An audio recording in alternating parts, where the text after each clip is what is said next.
It's time to talk about that insane 2 days at Khosimapuro prison because alleged attempted killer and drug cartel kingpin Cat Matlala spoke at the Ad Hoc committee, and the whole committee went to jail. Don't get excited. I know you thought I was going to say politicians went to jail. They did go to jail. They weren't convicted. Don't get excited. But they went to jail to question Cat Matlala. And there are so many stories from these 2 days that it's time to bring back our famous whiteboard. Welcome back to the latest edition of the Mkhwanazi Cinematic Universe! Okay, and this show is only an hour long, so I need to be fast. Where to start? Okay, Cat Matlala in Bribery and Chains accused General Nhlanhla Mkhwanazi of threatening him and making Matlala try to squash accusations of torture against Mkhwanazi's political killings task team. Yes, Matlala claims that someone complained to authorities that the PKTT had tortured them, and General Mkhwanazi, apparently, according to Cat, told Matlala to go to that person and make them withdraw the complaint. And apparently, if Matlala didn't, General Mkhwanazi apparently said that he would make sure that Cat faced charges of attempting to assassinate his ex-girlfriend, Tebogo Tobejane. He is currently on trial for that exact thing. So that's huge if it's true, but we don't know if it is. Cat Matlala says he has a witness who was at that meeting, and some say that if this really did happen, Mkhwanazi was actually playing Cat Matlala to get evidence against Cat for their ongoing investigation, because the PKTT arrested Cat Matlala sometime after that alleged meeting. But Cat insists that there really is a torture complaint against the PKTT. And Cat also says that former police minister Bheki Cele and his hat arranged that meeting between Cat and Mkhwanazi. Do you guys remember when he was at Ad Hoc, Bheki Cele, and we saw his head for the first time? Didn't you feel dirty?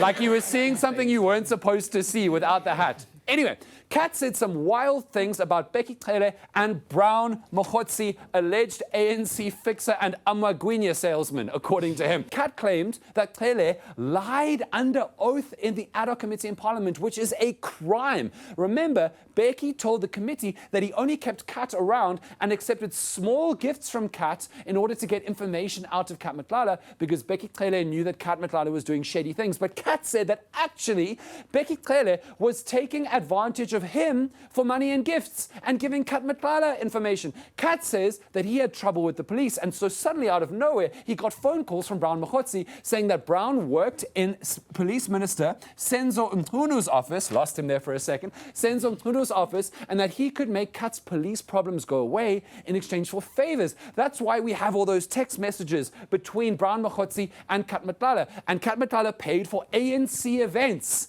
involving Senzo Mtunu and paid for flights and all kinds of gifts to Brown Mokhotzi's ANC associates. But then Cat said he also got calls from Bheki Cele's people, saying they would also help him with his police problems in exchange for gifts and money. So Cat painted himself as just a very rich man who everyone knew had money because of the tenders he had, and Cat claimed that both factions, the Mtunu faction and the Cele faction, were extorting him for money, although he says it was really Brown Mokhotsi and not necessarily currently suspended police minister Senzo Mtunu himself. Now, Cat claims that he heard Cele say that Cat was stuck in a Zulu war, meaning a war between Mtunu's faction and General Mkhwanazi's faction.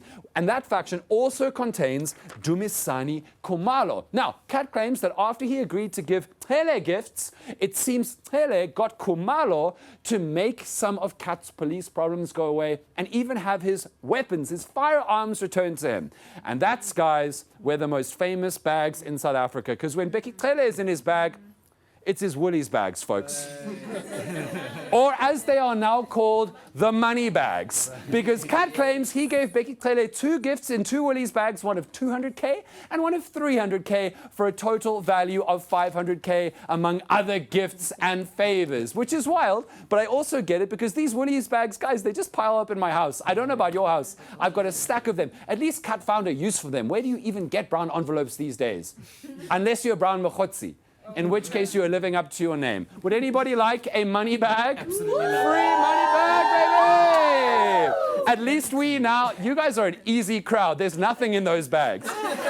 At least we now know how Becky Cele can afford all of those hats. So now we have 2 police ministers implicated in serious crimes that could lead to jail. But wait! There's so much more important stuff that you need to know. Focus. Grab a Ritalin if you have a prescription and lock in with me. Cat Matlala was also absolutely grilled on his links to National Deputy Police Commissioner Shadrach Sibiya, right? Who is accused of crushing investigations into Cat Matlala to protect him from the law. There are recordings of Cat Matlala where he says he knows Sibiya, where he says that Sibiya is a criminal and that, quote, all Sibiya cares about is money. In one recording, Cat said that Sibiya told him, "Can you take care of me? I will take care of you."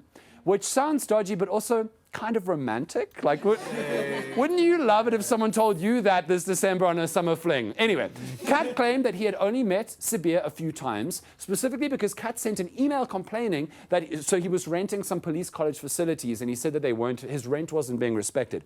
Cat claims he sent a complaining email, and next thing he was in a meeting with just Shadrach Sibiya. Just Sibiya, Cat, and one of Cat's associates, just the 3 of them. Apparently, according to him, he got a personal private meeting with a whole Deputy National Police Commissioner off of just an email. I'm sorry, I don't buy that for a second. Something is going on here. Cat claimed that he didn't really have a relationship with Sibiya, but that's odd, because he also admitted, Cat Matlala, that his wife went to Sibiya's son's graduation party. That's a bit weird. And that Sibiya's right-hand man, one Sergeant Nkosi, I'll explain why he's batteries in a second. Firstly, because there's no pictures of him online. But Cat Matlala apparently made Sibiya's right-hand man, Sergeant Nkosi, run his errands for him, like buying batteries for Cat Matlala's boat. Now, did you know that boats have batteries? Because I didn't, but apparently Cat Matlala can make literally Shadrach Sibiya's right-hand man into his ice boy and go and get batteries for him, which is totally normal, apparently, according to Cat. So Cat said he had a whole police officer who is Sibiya's right-hand man doing his errands, and Cat's wife was going to Sibiya's wife's parties for Sibiya's wife's son, and they had met before, but apparently they have no further relationship. Okay, Cat. Sure, Cat. Sure. Sure. Sure spelled S-J-O. Sure. Cat also admitted to being close to a former big-time taxi boss, Jotham King Swazi Msibi. Now, this man is a big deal. He passed away last year. Cat provided Msibi security, personal protection services in the last year of Msibi's life. Now, some people believe, you guys have heard about the Big 5 drug cartel, some people believe that Msibi was the head of the Big 5 drug cartel that also allegedly contains Cat Matlala and KT Molefe. Apparently, they are kingpins in this Big 5 drug cartel. And Cat Matlala also admitted, and this is the craziest part, to being close friends with one Jerry Boshoka. Have you heard about Jerry? Yeah. Let me tell you about Jerry. Jerry Boshoka is a drug dealer who is currently missing, presumed kidnapped or dead or disappeared. Nobody knows what has happened to him or where he is. Cat admitted to being close to Boshoka, and he also admitted to knowing that Boshoka is a drug dealer, but not just a small Anyana street corner drug dealer. Cat admitted to knowing that Boshoka is a drug manufacturer, people. Cat said he was aware of Boshoka importing kilograms of raw materials into South Africa to be turned into hard drugs and sold in our communities. And then Cat admitted to loaning Boshoka R1 million, which Boshoka told Cat was money to buy cattle for a farming project. But Cat cannot be sure that Boshoka actually spent the R1 million on cattle. He just gave Boshoka R1 million. He may have spent it on drugs. And this was then the wildest part. Cat Matlala was asked, how were you okay with being friends with and lending R1 million to a man who made and sold drugs to South Africans in South Africa? And Cat said, couldn't judge his friend. Couldn't judge him. What a good friend. This bro code has gone too far. He couldn't judge his friend, the drug manufacturer who surely contributed to our hard drugs crisis. No amount of Burberry and chains or Fendi fits is going to get South Africa to forgive you for that one, Cat Matlala. No amount. So, to recap, Cat Matlala accused General Mkhwanazi of criminality, accused Becky Cele of lying to Parliament under oath, admitting to bribing police officials, admitted to being friends with and giving money to a drug manufacturer dealer, and thoroughly failed to convince anyone that he and Shadrach Sibiya do not have a relationship. And those Those are just the biggest need-to-know headlines from a mad 2 days at Kgosi Mampuru prison. I need a breath. I am done. Oh.